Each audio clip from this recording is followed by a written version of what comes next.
The first alien to invade Glasgow lost the war because he spilled a Scotsman's pint. I know how that sounds. I know it sounds ridiculous, unprofessional, almost insulting to military history.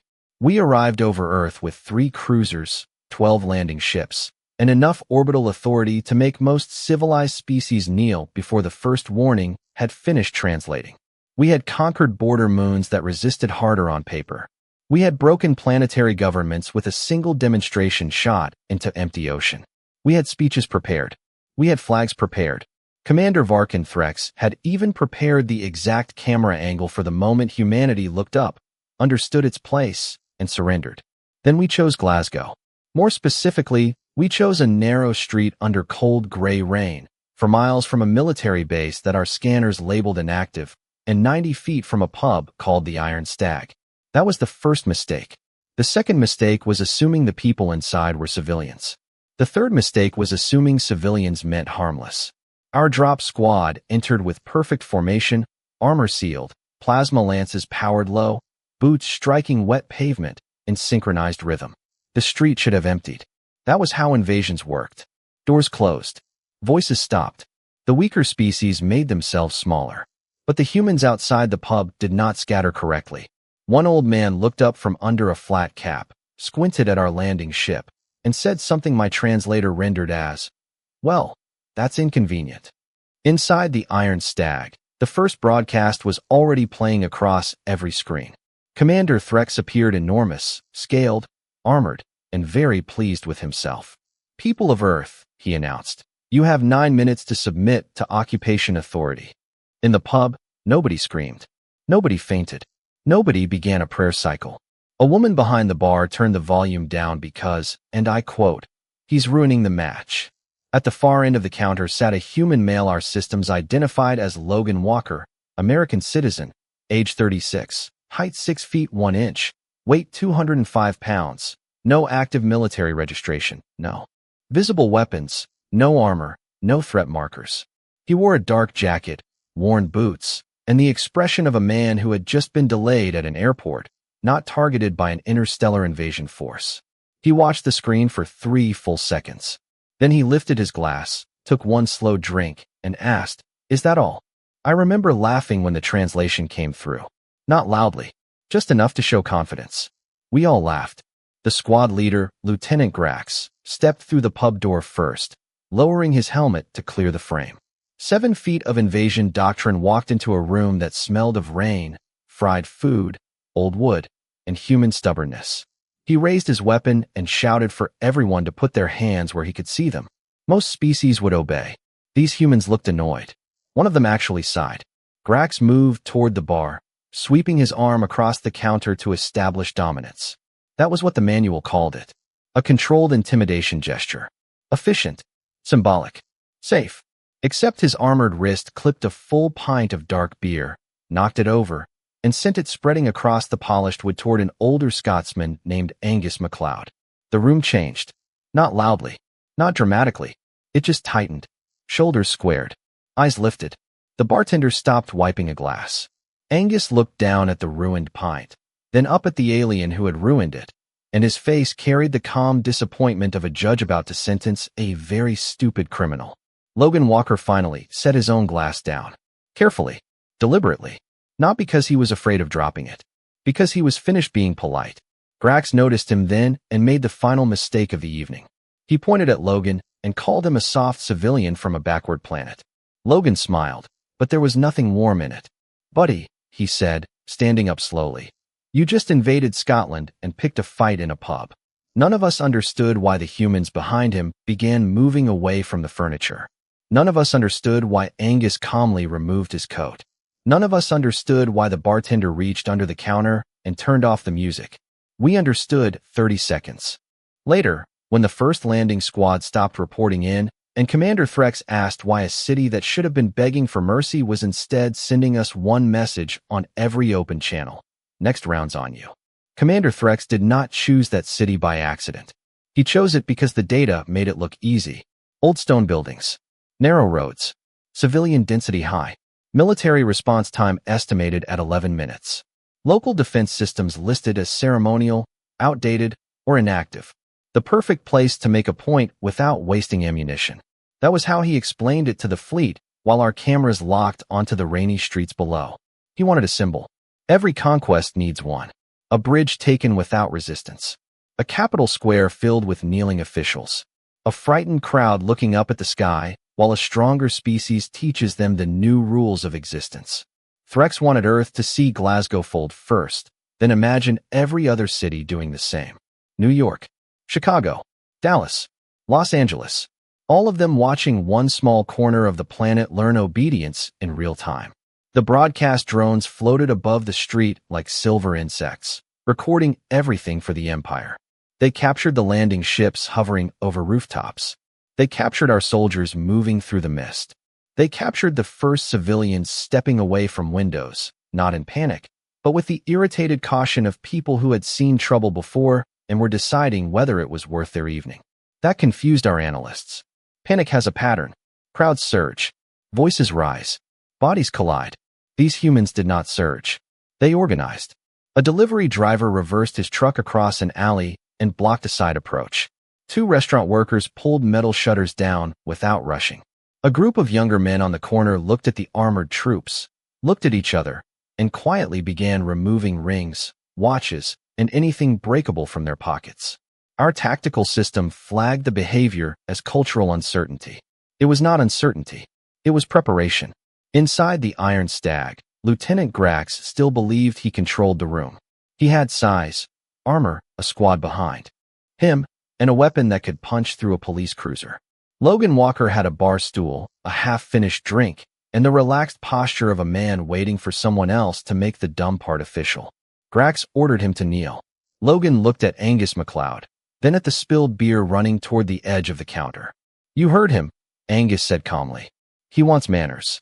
That was the moment the room stopped being a room and became terrain. Chairs shifted without scraping. People moved out of lines of fire. The bartender tapped one button under the register, and every front window turned dark as storm clouds. We thought it was some kind of fear response, a hiding reflex. It was a privacy setting. The pub had decided the rest of the galaxy no longer deserved a clear view. Commander Threx leaned forward in his command chair, annoyed that his symbol was becoming inconvenient. He ordered Grax to restore visual control and make an example of the American. Grax stepped toward Logan and reached for him with one armored hand. Logan did not step back.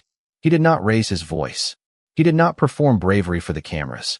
He only turned slightly, like a boxer making room for a punch that had not arrived yet, and said, "Careful, big guy. Everybody gets one bad decision. You are working on 3. The translation team argued for 4 seconds about whether that was a threat or local humor. Then Grax swung. Not a killing strike. Not even close. Just a hard, humiliating blow meant to drop a soft civilian to the floor and reset the room. It should have worked. By every measurement we had, it should have worked. Instead, Logan moved 6 inches to the side, and the strike passed through empty air so cleanly that Grax stumbled half a step forward. Nobody cheered. That was worse. The humans just watched. Logan caught the alien wrist with both hands, turned his hips, and redirected all that expensive invasion armor into the bar top with a crash that made every glass jump. It was not messy. It was not wild. It was controlled, practical, and deeply insulting. Grax froze, not from injury, but from surprise. His suit alarms chirped. His squad raised their weapons. Logan looked at them over Grax's shoulder and sighed like a man who had really hoped to finish his drink first. Above the city, Commander Threx saw the first crack in his perfect symbol. One human had not obeyed. One room had not broken. One broadcast had gone from conquest to embarrassment, and the cameras were still live. The strangest thing about Logan Walker was how ordinary he looked after embarrassing an invasion officer on a live Imperial broadcast. That bothered us more than the move itself. Strong species enjoyed showing strength. They roared. They displayed armor. They widened frills, flashed tusks, raised crests, opened threat glands, or performed whatever biological nonsense evolution had gifted them for intimidation. Logan did none of that. He simply released Lieutenant Grax, stepped back from the bar, and adjusted the cuff of his jacket as though the whole incident had been an awkward misunderstanding at a hotel lobby. Our scanners tried to correct themselves. They ran his image again from 3 angles. Human male, 6 feet 1 inch. Approximately 205 pounds. Elevated heart rate, but not panic. Muscle density above baseline, but not exceptional. No powered frame. No shield generator. No embedded weaponry. Civilian clothing. Civilian boots. Civilian face. Low threat. The system repeated that last part twice, like saying it again would make it true. Commander Threx hated uncertainty, and Logan Walker was becoming uncertainty in boots. Identify his profession, Threx ordered. The fleet intelligence officers searched Earth records. Tourist entry. American passport. Former logistics contractor. No active rank. No current security clearance. Paid for 2 nights at a hotel near the river. Bought a train ticket. Ordered coffee that morning. Nothing dangerous. Nothing impressive. Nothing that explained why a trained Imperial officer had just lost control of a room to a man holding no weapon. Then one junior analyst found something small. Not in the military archive. Not in the civilian database. In an old medical scan from a border colony hospital 17 years earlier. A faint mark behind Logan Walker's right ear. A circular scar no wider than a dime. The analyst magnified it, and the command deck went quiet. I did not understand the silence at first. Then the symbol appeared beside it. Terran Marine Neural Interface, early generation, decommissioned after the Mars Corridor War. That meant Logan had not been logistics. He had been close enough to old combat systems to carry hardware scars from a war Earth barely admitted had happened. Threx narrowed all 4 eyes. Why was he not flagged? The answer was embarrassing. The Empire had scanned for active weapons. Logan was not carrying one. The Empire had scanned for armor. Logan was not wearing any. The Empire had scanned for active military service. Logan was retired. We had searched for a soldier and missed the thing humans became after they stopped being soldiers. Inside the pub, Grax's squad shifted formation. Their confidence had changed shape. Before, they had aimed at the room like owners. Now they aimed like guests who had discovered the house was watching them back. Logan noticed the adjustment. Of course he did. His eyes moved once from left to right, counting angles, exits, reflections, nervous fingers, loose floorboards, everything. Angus MacLeod leaned near him and murmured, "You military lad?" Logan looked at the alien squad, then at the darkened windows, then at the overturned pint still dripping from the bar edge. "Not tonight," he said. That answer should have comforted us. It did not. Because the bartender, a woman named Fiona Grant, had also heard it, and instead of looking relieved, she reached under the counter again and unlocked a metal panel hidden behind the whiskey shelves. The panel did not open all the way, just enough to reveal a dull red light blinking beneath the wood. Old. Quiet. Waiting. Logan saw it, and his expression changed for the first time. Not fear. Recognition. Commander Threx saw it too, and finally realized the worst possible truth. The American had not wandered into the Iron Stag by chance. The pub had been waiting for someone like him, and now someone like him was standing 10 feet from the switch. The red light under the whiskey shelves changed everything. Not because it was bright. It was not. It was small. Dull. Almost bored. The kind of light humans put on machines they expect to outlive them. Lieutenant Grax saw Logan glance at it, and for the first time since entering the pub, he made a smart decision for the wrong reason. He ordered his squad to stop looking at the humans and start looking at the walls. Too late. Fiona Grant pressed her thumb against the hidden panel, and the Iron Stag woke up. Every table bolted itself to the floor with a heavy metallic click. The front door sealed behind the landing squad. The old mirrors behind the bar turned black, then flickered into tactical glass. The dartboard folded inward and exposed a sensor grid older than most of our fleet officers. Angus MacLeod smiled at the aliens like a man watching tourists discover the tide comes in. On the command ship, every analyst began speaking at once. Civilian structure reclassified. Unknown defense architecture detected. Local grid interference rising. Internal mapping failed. The pub vanished from our building scans, replaced by a gray square labeled Signal Denial. Commander Threx stood so fast his command chair scraped the deck. He demanded visuals. The broadcast drones outside pushed closer to the dark windows, but all they captured was rain sliding down glass and the faint golden glow of a place that had just decided to become private. Inside, Logan Walker did not rush for the switch. That was the detail I still hate. Any lesser creature would have lunged, shouted, panicked, wasted motion. Logan simply stepped between the squad and the bar as if he had been assigned that exact piece of floor years ago. Grax raised his weapon. Logan lifted one hand. You really do not want to fire in here. Grax fired anyway. The shot did not reach Logan. It struck an invisible field 6 feet from the bar and spread into harmless blue sparks across the ceiling beams. For half a second, everyone stared at the sparks. Then Angus muttered, "Well, that was rude." The humans moved. Not as soldiers. That would have made sense to us. Soldiers follow patterns. These people moved like neighbors who had rehearsed bad weather, street trouble, and family arguments their entire lives. Fiona killed the lights. Someone kicked a chair into a sensor beam, triggering a flash of white glare that blinded the squad helmets. A young woman near the fireplace pulled a heavy curtain across the side room just as a second alien tried to mark targets. Logan crossed the floor in 3 steps, not fast enough to blur, just fast enough to be unfair. He struck armor joints, not bodies. He turned weapons away from people. He used elbows, shoulders, stools, timing, and the simple cruelty of understanding balance better than creatures who trusted machines to stand for them. One alien hit a table and stayed there, suit locked by its own safety system. Another spun into the wall and slid down, dazed but breathing.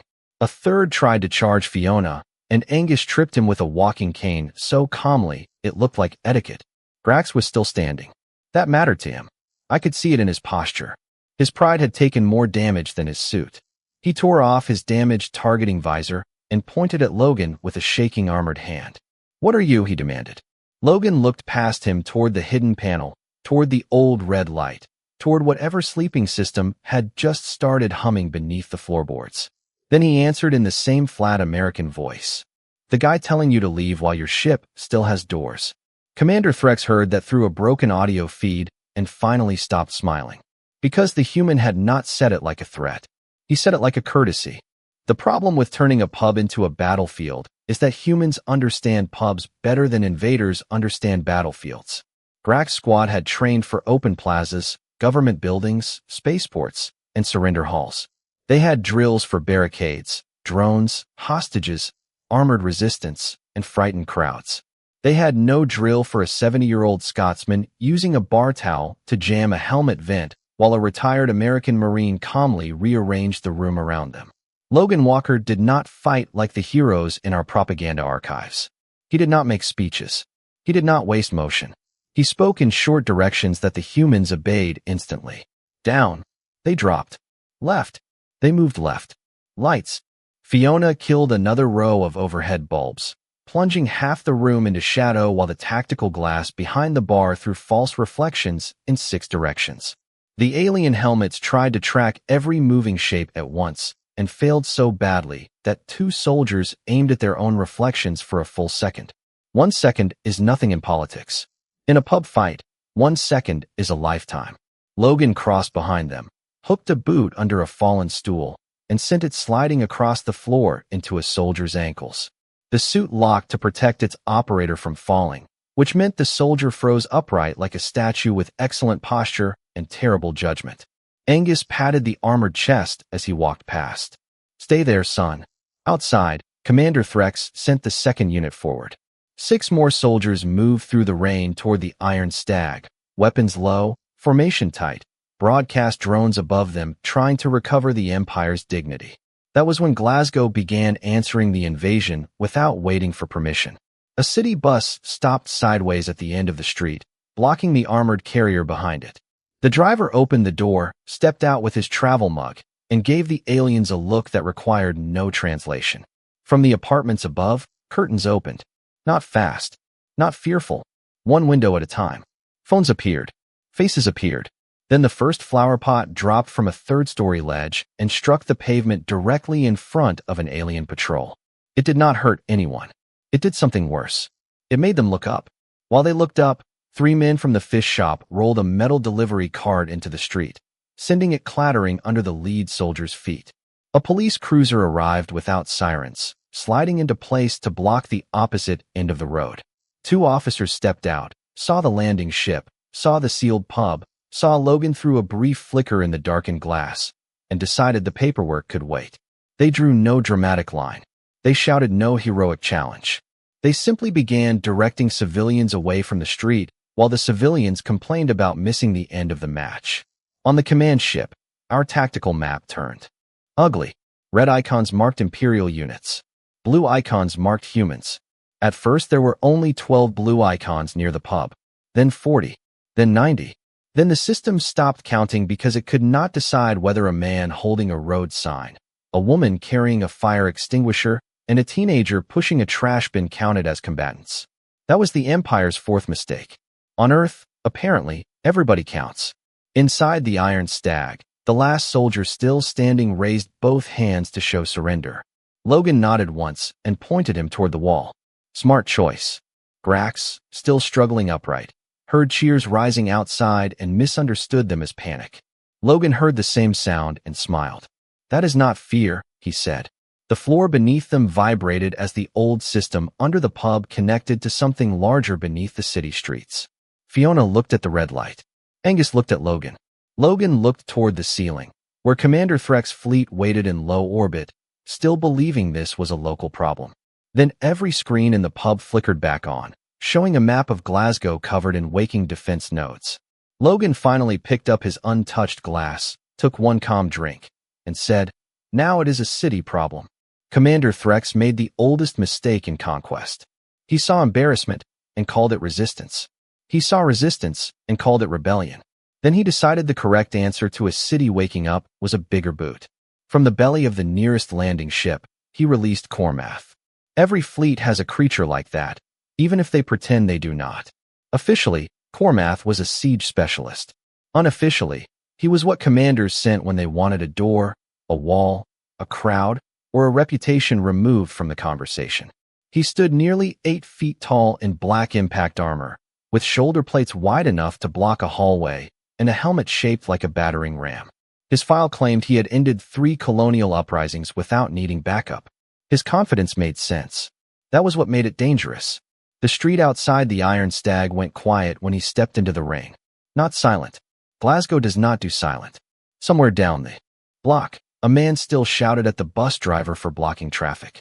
Someone else yelled that the aliens had terrible timing. But the jokes got thinner. Even Logan Walker watched the screen with new focus as Cormath crossed the wet pavement, each step heavy enough to send ripples through the puddles. Fiona looked at Logan. Angus looked at the sealed front door. The surrendered soldiers along the wall looked relieved, which should have warned everyone. Cormath did not try the door. He walked through the side wall. Brick cracked. Dust rolled across the floor. A framed soccer photograph dropped from the wall and landed face up on the bar, still perfectly intact, because apparently even the pub had priorities. Cormath straightened inside the room and scanned the humans with slow contempt. His translator boomed through the damaged air. "Which one of you is Walker?" Logan raised one hand. "That would be me." Cormath turned fully toward him. "Commander Threx offers one chance. Kneel, and your city keeps its roads." Logan glanced toward the nearest screen, where defense nodes across Glasgow were still blinking awake one after another. That is not much of an offer. It is mercy. Logan gave him the tired smile Americans use when someone in authority has confused volume for intelligence. "No, that is marketing." Cormath moved. Fast for something that large. The floorboards groaned under him as he crossed the room in 2 strides. Logan shoved a table aside with his hip, sending Fiona and Angus clear of the line. The impact that followed was not elegant. It was not some beautiful duel.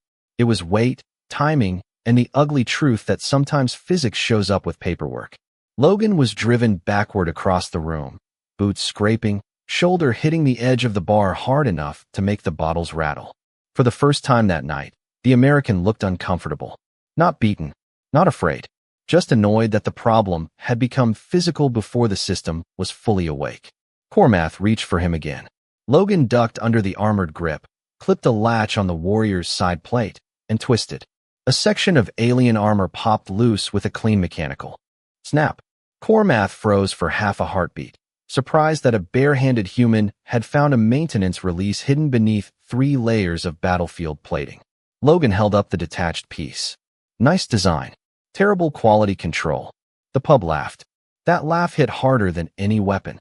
Cormath turned furious and swept one massive arm through the nearest row of chairs, clearing space between himself and Logan. Logan backed toward the cellar door now, one step at a time, leading him away from the civilians and toward the low red glow spilling up from below. Commander Threx watched from orbit, believing his champion was cornering the human. That was the fifth mistake. Logan was not retreating. He was measuring distance. 10 feet, 8 feet, 6 feet. Beneath the floor, old machinery began to hum with a deeper voice. Cormath lowered his helmet and charged. Logan waited until the last possible second, then opened the cellar door behind him and smiled. "Come on then," he said. "Let us see how heavy you really are." The cellar beneath the Iron Stag was not a cellar. That was the first thing Cormath understood when his charge carried him down the old stone steps and into a room that should not have existed under a neighborhood pub. There were no beer barrels, no storage crates, no dusty holiday decorations. The walls were armored concrete, the ceiling was lined with copper veins, and the floor was marked with concentric circles that glowed awake one ring at a time. Logan Walker landed hard on the lower platform, rolled once, and came up beside a rusted control column stamped with an old Terran defense emblem. Cormath hit the bottom step like a falling truck and cracked the stone beneath his boots. He raised his weapon arm, but the room answered before he could. The air thickened, not visibly, not dramatically, just enough that his arms slowed, his armor groaned, and his confidence finally met something heavier than itself. Logan placed one palm on the control column. A green line scanned his hand. Then a second light blinked near his right ear, matching the old scar our analysts had found too late. The system recognized him. That was when Commander Threx stopped asking why the human had entered the cellar and started asking why an inactive civilian building had accepted combat authority from an American tourist. The answer appeared across every screen on our command deck. Terran Defense Network, Glasgow Substation 7, standby mode ended. Authorization level accepted. Retired personnel override valid. I remember the silence after that. It was the silence of officers realizing that Earth had not hidden weapons from us. Earth had hidden doors. Cormath forced one step forward. The floor rings brightened. His knees bent slightly under the added load. Gravity manipulation, our science officer whispered. Threx hissed back that humans did not have city-level gravity weapons. The computer disagreed by adding another half standard to the room. Logan stood inside it with one hand on the column, breathing harder now, but still standing. Cormath tried to advance again. His armor whined. His boots scraped sparks from the floor. He was built for siege work on low-gravity moons and polished Imperial stations. He was not built for a Deathworlder training room disguised under a pub in the rain. Logan stepped away from the column and walked toward him. That part was unfair. Not fast. Not heroic. Just steady. Every step said the room was punishing the alien, not the man. Cormath swung once, slow and heavy. Logan slipped inside the motion, pressed the loose armor plate back into the exposed latch, and locked the suit in emergency restraint mode. Cormath froze in place, trapped by his own protective systems, breathing loud inside the helmet. Logan tapped the armor twice, like checking a mailbox. "You are done." Upstairs, the humans heard the suit alarm and cheered before they even knew what happened. Angus called down that if Logan broke the cellar, he was paying for repairs. Logan looked up the stairs and shouted back, "Put it on my tab." Even Cormath understood the insult. He had not been defeated by rage. He had been filed, sorted, and stored. Commander Threx cut the live feed from the cellar, but it was too late. The broadcast drones had already captured the substation activation. Across Glasgow, more red lights became green. Under train stations, beneath bridges, behind old civic buildings, sleeping nodes began talking to each other for the first time in decades. The city was not waking up like an army. It was waking up like a machine that had been waiting patiently for someone rude enough to invade. Logan returned to the main floor with dust on his jacket and a thin line of sweat at his temple. Fiona handed him his glass without a word. He took it, looked at the nearest screen where Threx fleet still hovered above the clouds, and said, "Now we can start being polite." Glasgow answered before the army did. That was the part Commander Threx never understood, because Imperial doctrine said defense belonged to officials, generals, and authorized systems. Humans apparently disagreed.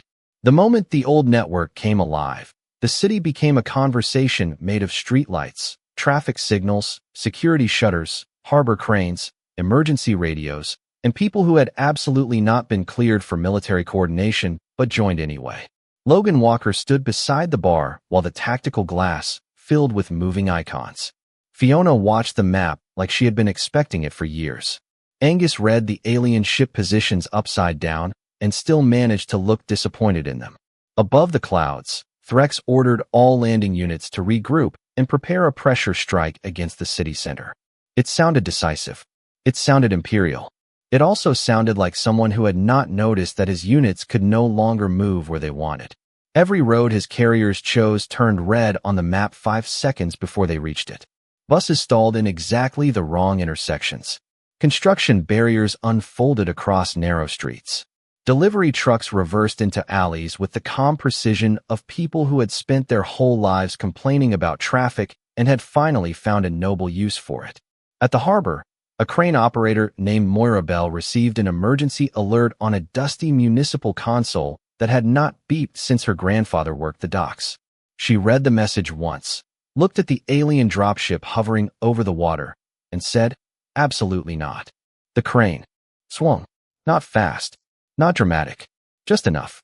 A steel cargo container clipped the dropship stabilizer and sent the craft spinning sideways into a controlled emergency landing on an empty pier. No explosion.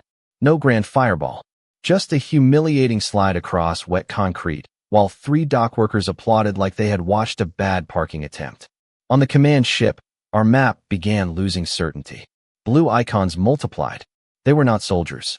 They were cab drivers, shop owners, firefighters, students, electricians, cooks, and one retired schoolteacher who somehow rerouted a tram line to block an armored patrol for 7 full minutes. Threx demanded to know which Earth commander was coordinating them. The answer came from our own signal intercepts. No single commander. No central channel. No formal chain. Just thousands of humans sharing locations, warnings, jokes, and instructions in language so full of slang that our translators requested mercy. Logan listened to the chatter through the pub system and nodded once. Good. They remembered. I hated that sentence. Remembered what? Who teaches civilians how to fold a city around an invasion? The answer was on the screen behind him. Terran Defense Network had never been a weapon by itself. It was a promise built into infrastructure after old wars humans did not like discussing. If trouble came from the sky, every ordinary place could become useful.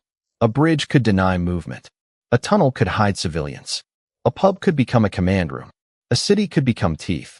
Commander Threx finally understood enough to panic badly. He ordered the fleet to fire a warning shot into the hills outside the city. The targeting solution formed. The nearest cruiser opened its lower cannon ports. Then every ship alarm in orbit screamed at once. From beneath Glasgow, Edinburgh, Manchester, London, and half the North Atlantic, ancient targeting arrays rose into silent alignment. Satellites that had looked like weather junk turned their cold faces toward the fleet. Old rail systems powered up under mountains. Orbital reflectors unfolded like silver wings. The Empire had spent 9 minutes trying to frighten one city. Earth had spent 9 minutes deciding how polite the response should be. Logan picked up the pub microphone, patched it through the same channel Threx had used for his invasion speech, and leaned close. His voice went out over every Imperial receiver, calm, American, and almost friendly. Commander Threx, this is Logan Walker speaking from the Iron Stag. You are currently inside a locked defensive grid covering 300 miles of British airspace, 2,000 miles of orbital approach, and every ship you were careless enough to park above us. Threx did not answer. Logan looked at Angus. Angus raised his repaired pint in approval. Logan continued. Power down, land empty, and nobody has to embarrass you worse than you already embarrassed yourself. In orbit, the great Imperial fleet held still for the first time since arriving. Not because it respected us, because every screen on every ship now showed the same message blinking in plain English. Target acquired. Commander Threx had built his entire career on the belief that hesitation belonged to weaker species. Strong powers acted. Weak powers negotiated. Civilized empires gave orders, and frightened planets rushed to obey them. That belief survived 47 campaigns, 12 border disputes, and 1 very expensive academy education. It died over Scotland in less than 10 minutes. His flagship hung above the clouds with every weapon port open and every targeting system locked by technology his scientists had dismissed as outdated debris. Around him, officers waited for a command that would make the universe feel normal again. Threx opened his mouth to give one. Nothing useful came out. The human voice from the pub channel remained calm. That was the cruelest part. Logan Walker did not sound victorious. He sounded patient, like a man explaining airport rules to someone who had ignored every sign. "Power down your weapons," he said. "Land your troops in open areas. Keep your hands where local authorities can see them. Nobody here wants paperwork." Paperwork. Our invasion fleet had been reduced to paperwork. One cruiser captain panicked and tried to angle out of the defensive grid. The response was immediate and surgical. A warning pulse struck empty air 300 yards in front of the ship, close enough to shake its shields, far enough to leave no excuse. The cruiser stopped moving. Across the command deck, every officer learned the same lesson at the same time.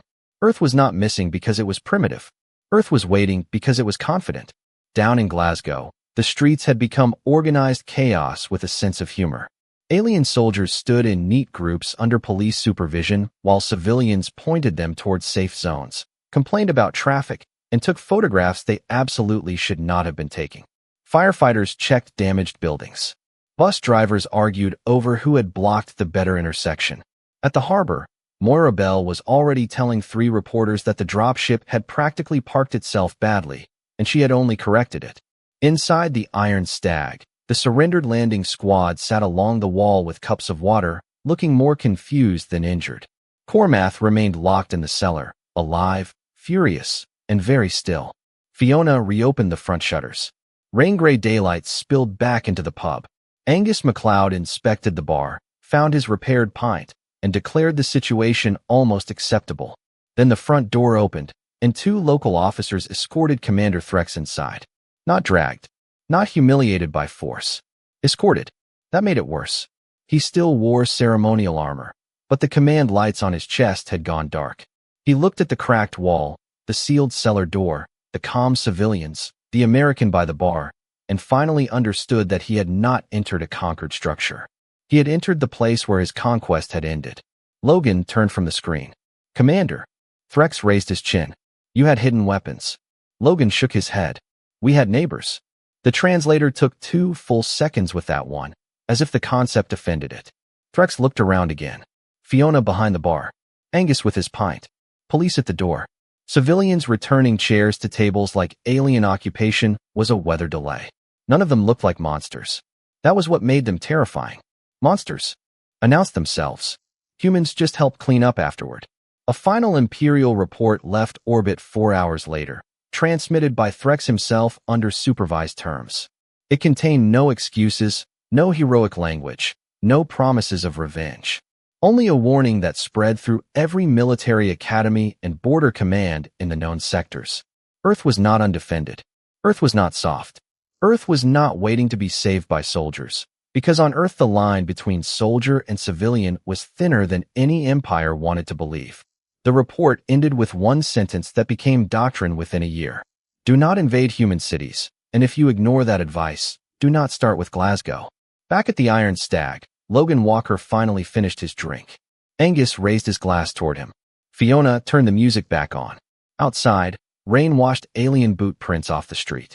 The match resumed on the screens as if history had politely stepped aside, and the people who had just made an empire kneel went back to arguing about the score.